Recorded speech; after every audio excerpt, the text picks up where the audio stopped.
Assalamualaikum warahmatullahi wabarakatuh. Selamat pagi teman-teman. Hari ini saya akan mempresentasikan hasil diskusi kelompok kami yang berjudul tentang penyusunan notula, yang beranggotakan yang pertama ada Dea Siva Maulidia, yang kedua saya sendiri, dan yang ketiga Ajeng Pinkan Febila Wijaya. Di sini terdapat 6 submateri yang akan kami bahas pada presentasi kami hari ini, yaitu antara lain yang pertama pengertian notula, yang kedua prosedur penyusunan notula, yang ketiga istilah teknis dalam penyelenggaraan rapat, dan yang keempat persyaratan menjadi notulis, yang kelima prosedur dan cara meringkas, dan yang terakhir yaitu pokok-pokok persetujuan. Baik teman-teman, selanjutnya kita akan membahas materi yang akan dibacakan oleh kelompok kami. Silakan disimak. Dalam suatu rapat atau pertemuan yang bersifat formal, ada orang yang ditunjuk atau ditugasi secara khusus, biasanya sekretaris, untuk mencatat isi pembicaraan dan kejadian penting selama rapat berlangsung. Pencatat itu disebut notulis, sedangkan catatan yang dibuatnya disebut notula. Notula adalah catatan garis besar isi pembicaraan dan jalannya suatu rapat atau pertemuan formal lainnya. Catatan garis besar pada batasan itu mengandung pengertian bahwa notula hanya berisi informasi yang sangat penting saja, yaitu informasi yang sangat perlu diketahui oleh peserta rapat dan oleh anggota organisasi yang tidak menghadiri suatu rapat. Dengan membaca notula, akan tergambar jalannya sidang atau rapat yang telah berlangsung. Berikut permasalahan yang dibahas, keputusan yang telah diambil, serta hal penting lainnya yang dicatat oleh notulis. Proses penyusunan notula dimulai dengan membuat catatan awal tentang permasalahan yang dibahas dalam rapat. Yang maksud dengan catatan awal adalah catatan yang dibuat oleh notulis dari pembicaraan selama rapat berlangsung. Catatan awal merupakan bahan mentah untuk penyusunan notula final. Dari catatan awal itu diambil bagian-bagian penting saja, kemudian disusun menjadi notula final. Notula disusun menurut pola atau kerangka tertentu. Pada urutan penulisan pokok masalah di dalam notula adalah sebagai berikut. Yang ditulis tentulah judul notula. Di dalam judul notula, selain dicantumkan nama atau jenis rapat serta nama organisasi atau unit organisasi yang menyelenggarakan rapat, juga dapat dicantumkan sekaligus tanggal dan tempat penyelenggaraan rapat. Tetapi keterangan tentang tanggal penyelenggaraan rapat dan tempat rapat dapat juga dibuat tersendiri setelah judul utama. Setelah judul dan keterangan judul berturut-turut, dituliskan bagian notula berikutnya, yaitu waktu mulai dan berakhirnya rapat, peserta rapat, pemimpin rapat, ringkasan jalannya rapat, dan hasil rapat. Apabila ada hal lain yang masih perlu dicatat, misalnya tentang masalah yang belum ada keputusannya, untuk itu dibuat pula catatan tersendiri. Notula ditutup dengan mencantumkan nama dan tanda tangan orang yang bertanggung jawab atas sebuah notula, yaitu notulis dan pemimpin rapat. Urutan penulisan bagian-bagian notula tersebut di atas agaknya sekaligus menggambarkan struktur isi notula. Urutan penulisan bagian-bagian isi notula berpola kronologis. Rasanya sangat janggal apabila isi notula berpola sorot balik. Walaupun bagian akhir, terutama hasil rapat, merupakan bagian yang istimewa di dalam notula, penempatannya tidak di bagian awal notula. Prosedur penyusunan notula berdasarkan uraian di atas dapat dirinci pokok-pokok masalah atau isi notula, yaitu yang pertama ada nama rapat, bila perlu disebutkan jenis dan sifatnya. Yang kedua nama organisasi atau unit organisasi yang menyelenggarakan rapat. Yang ketiga ada tanggal penyelenggaraan rapat. Yang keempat ada tempat rapat. Yang kelima waktu mulai dan berakhirnya rapat. Yang keenam ada peserta rapat. Ketujuh pemimpin rapat. Kedelapan ada ringkasan jalannya rapat. Kesembilan ada hasil rapat. Dan 10 catatan khusus.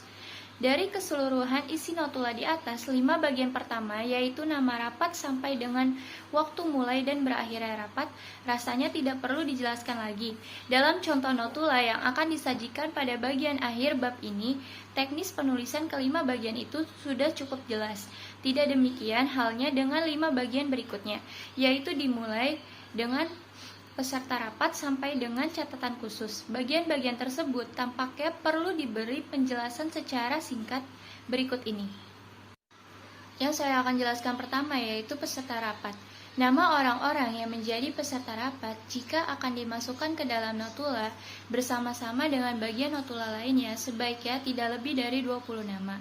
Bila nama peserta tidak ditulis berikut dengan nama jabatannya, nama-nama itu dapat dituliskan dalam dua lajur, yaitu kiri dan kanan. Masing-masing berisi 10 nama. Sebaliknya, bila nama yang dituliskan berikut dengan nama jabatan, lebih-lebih jika peserta rapat lebih dari 20 orang, sebaiknya dibuat daftar nama tersendiri sebagai lampiran notula.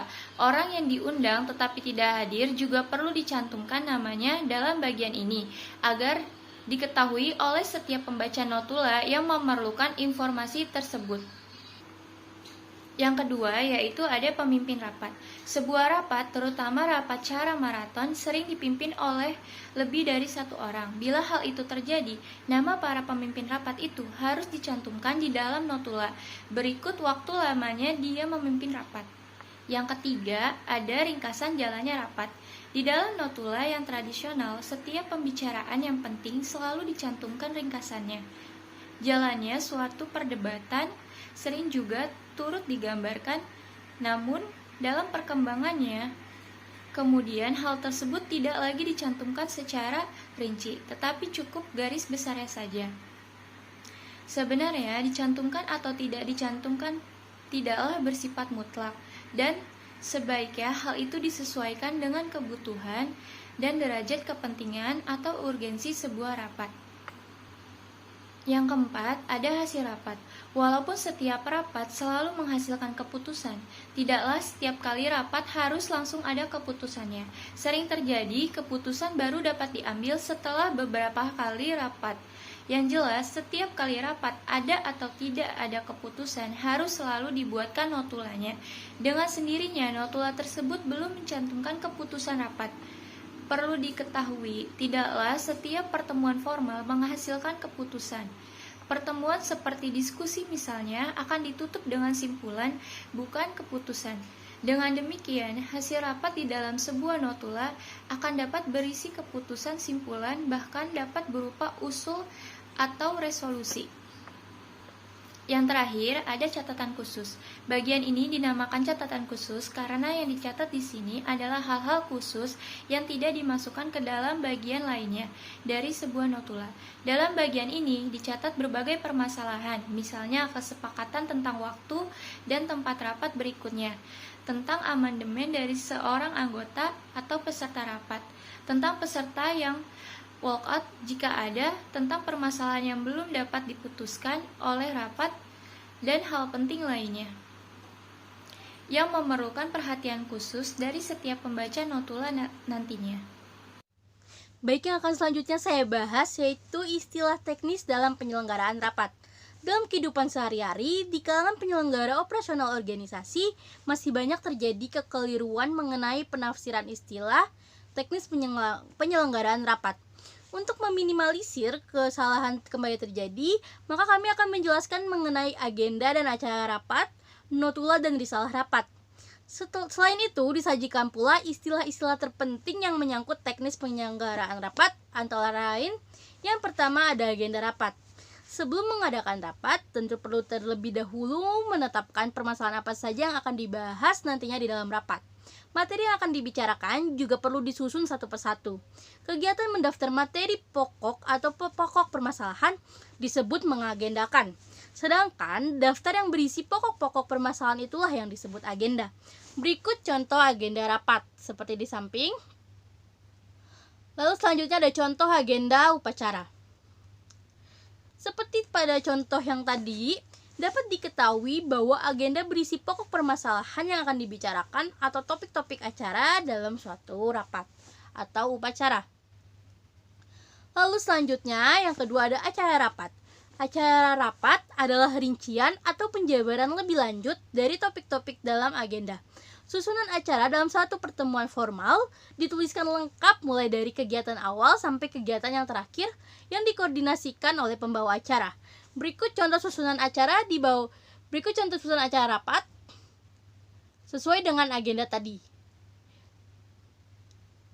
Lalu yang kedua, susunan acara rapat, contohnya. Baik, selanjutnya kita masuk ke notula. Yang ketiga ada notula. Notula adalah catatan garis besar tentang isi pembicaraan dan jalannya suatu pertemuan formal seperti rapat dan diskusi. Selain berisi hasil suatu pertemuan formal, sebuah notula juga membuat informasi tentang waktu rapat, jumlah peserta rapat, pimpinan rapat, dan sedikit gambaran situasi pertemuan. Lalu ada risalah. Risalah adalah catatan yang lebih singkat atau bentuk yang lebih ringkas dari notula. Risalah dapat disajikan langsung dari sebuah rapat atau dapat pula dikutip dari sebuah notula.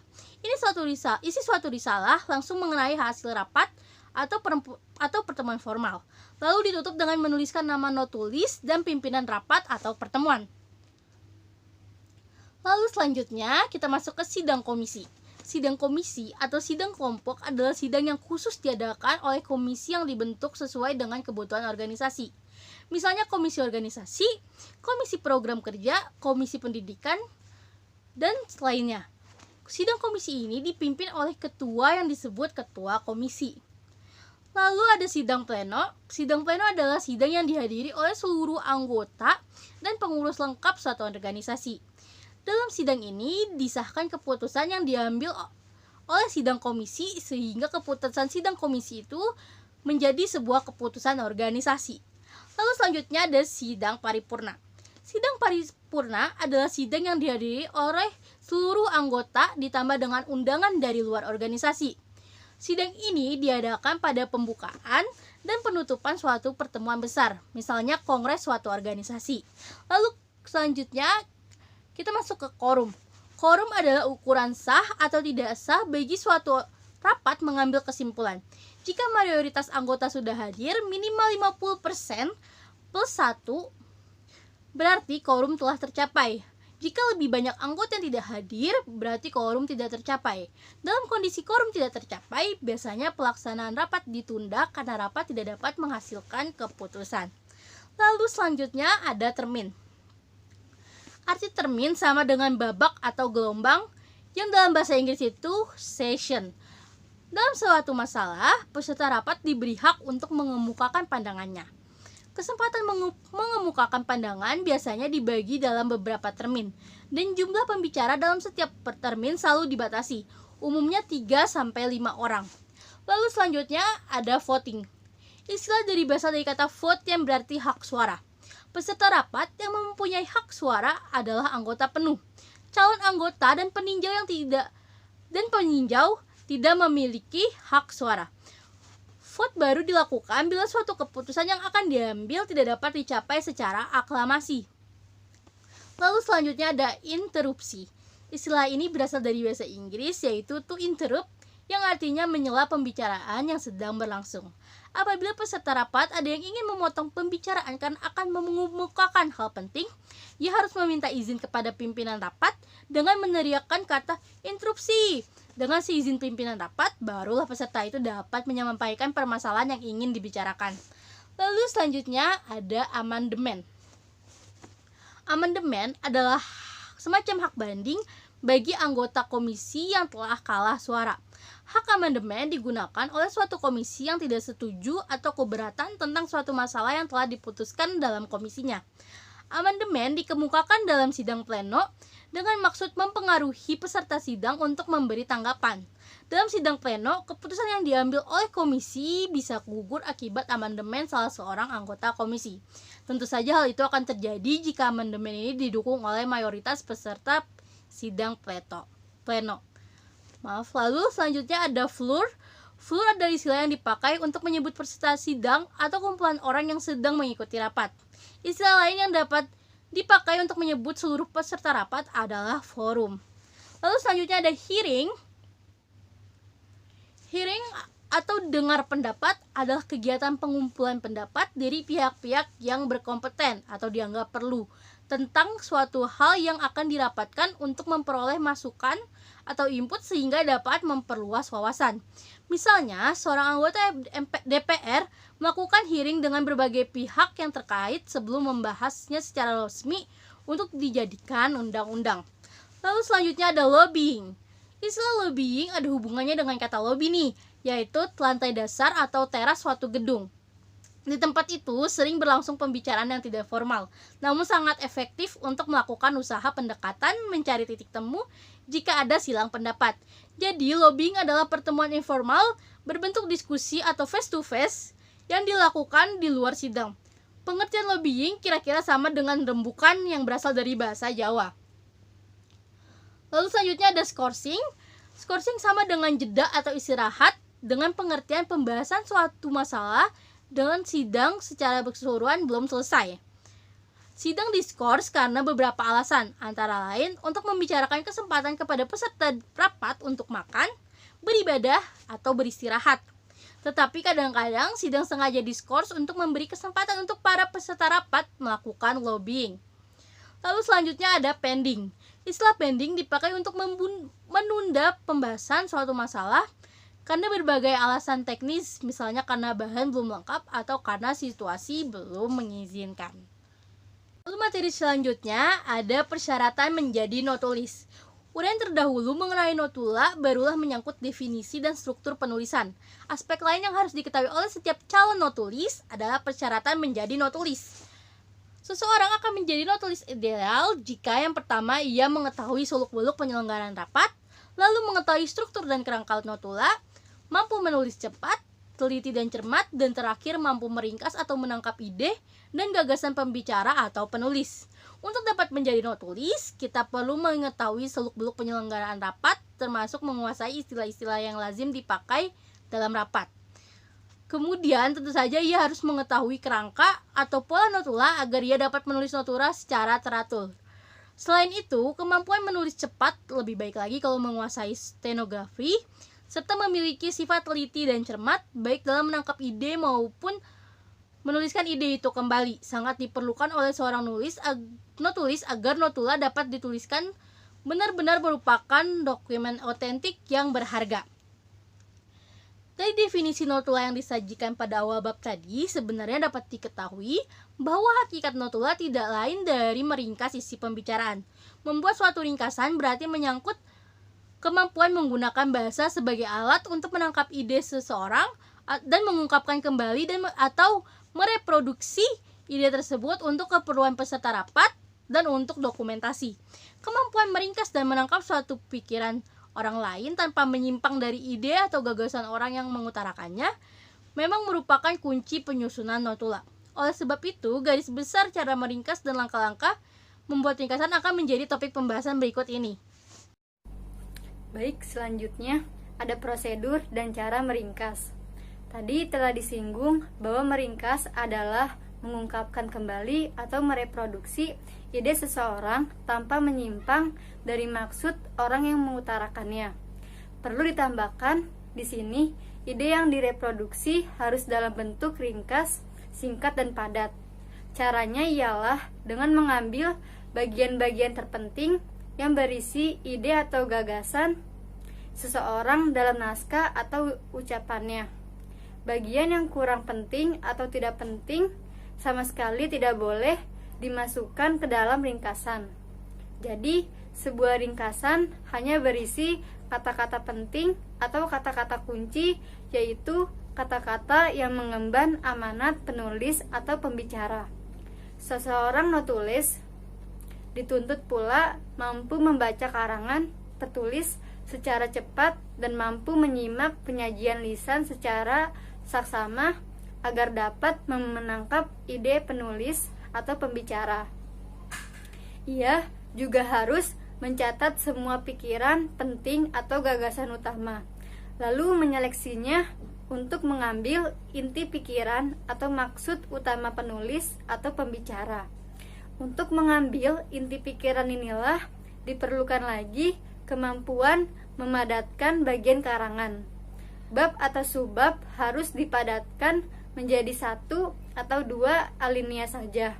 Beberapa alinea harus dipadatkan menjadi satu atau dua kalimat saja.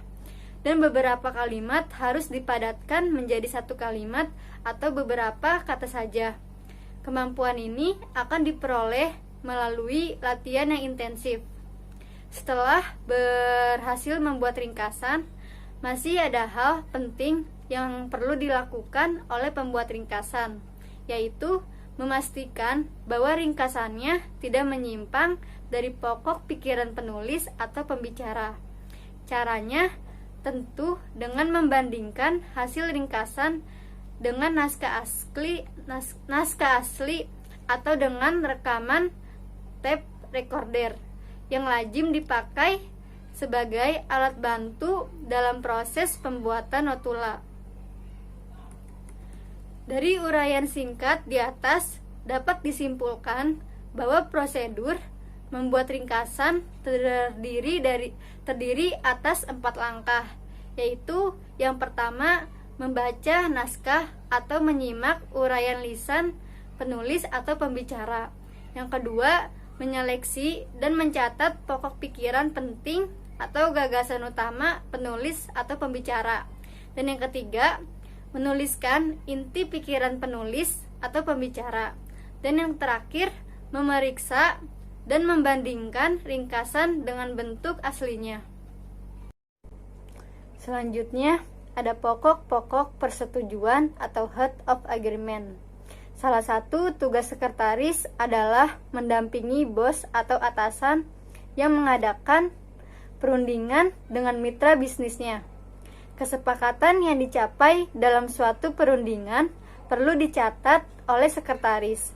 Butir-butir kesepakatan itu dibacakan oleh sekretaris pada akhir perundingan. Kedua pejabat yang berunding perlu membubuhkan parafnya pada draft yang dibuat oleh sekretaris sebagai tanda bukti persetujuannya. Selanjutnya, sekretaris akan mengetik rapih isi kesepakatan tersebut dengan memakai judul pokok-pokok persetujuan atau head of agreement. Setelah ditandatangani oleh kedua belah pihak, pokok-pokok persetujuan itu dibagi 2 dan keduanya mempunyai kekuatan hukum yang sama.